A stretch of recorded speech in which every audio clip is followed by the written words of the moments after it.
Welcome to FADA TV, the video channel created by and for new car dealers and brought to you by the Florida Automobile Dealers Association. Welcome to another FADA video series. This one with my buddy John Forehand today, our general counsel, is all about not if, but when you have an employee who tests for COVID. Now, as we sit here, John, we have no idea how many people that might be looking at this have already gone through it. But this video is for you if you have not. Because here's what we know, right, John? Every time the phone rings and it's a dealer that says, oh my gosh, Ted or John, I've got a problem. We realize they've probably already been doing the sit and spin in their office for a half a day trying to figure out what the heck to do. So without a whole lot of lead in, we're going to give you the top 10 things you need to think about. Then we're going to give you a little more detail, and then we're going to present a bunch of documents that will help you get through this nightmare. So here we go. John, first couple things. First thing is know that you're not required to close your store. You are probably going to want to close at least the portion that the person was working in, have it cleaned, and then do a more thorough cleaning overnight.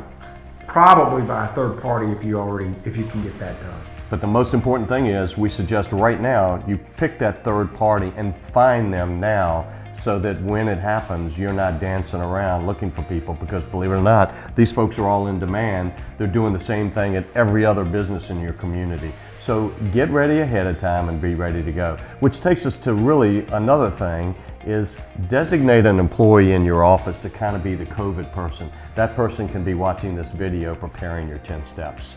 So next, he said use a third party for cleaning. That's important just because it's quicker and having them ready. Informing all your employees. John, every dealer I talk to is worried about COVID liability, meaning liability from your employees if you don't act properly as the agent of those employees, but also your liability from customers. So why inform all employees and why do it quickly? Well, the first thing you want to do is talk to the employee that's tested positive, find out who they've been in touch with, let the employees know not the person's name, but that in general you've had a positive test, where the person works, so people can try to identify whether or not it was somebody that they may have come into contact with. You want to identify those people so that you can figure out whether they're having symptoms so that they can get tested so that you can make sure it doesn't go any further than it needs to. And what does that contact look like? Everything I've read says within 6 feet of some other employee for longer than 10 minutes in the last 14 days. That's what you need to ask your employee. Once you identify them, now we shift to customers. Now again, you're not required to tell your customers, but probably if you've got a customer that has had significant contact, test drive, sitting in the F&I office, something like that, you're going to want to contact those customers and let them know that you did have a positive test. Now, how do you manage the fact that you have a COVID employee in the general area of your community? Should you put a sign out front saying we are sick? Of course not. How do you manage that? A couple of dealers have said to me they use social media to manage it, John.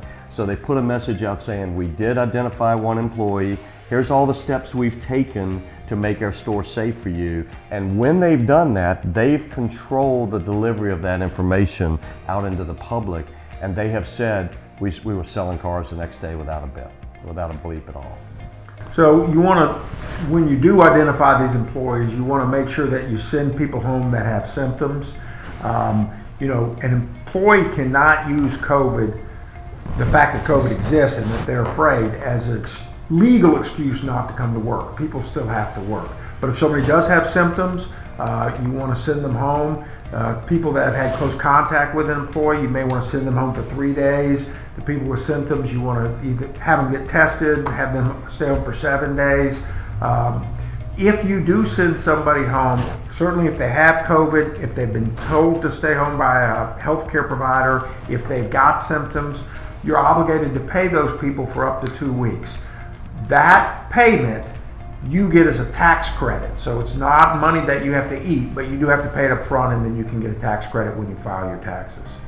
Now, as you know, we've been giving you information about all the new laws. That information is on our website. This video is not about that, but you need to know they're there. You need to have your person that you designate responsible to read that stuff so you know what's going on with that.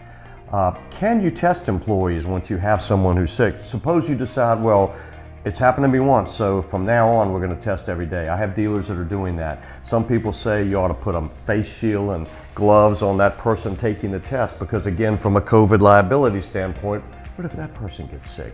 So prepare that person to do the testing. You can do it departmentally. Some dealers are doing that. They make these little, thermometers now that are infrared. You don't mean a COVID test. No, You no. just I mean temperature. a temperature check. So you can buy those devices. Several dealers have done that.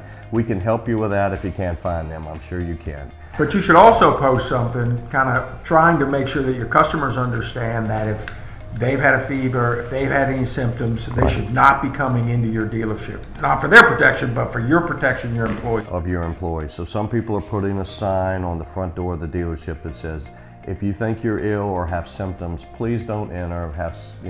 That way you're respecting your own employees. So a little bit more about just how to deal with that. I think you're going to identify somebody up front that will be the contact person, that will contact the employees, that will contact customers if need be, that will deal with social media if you decide that to go that way.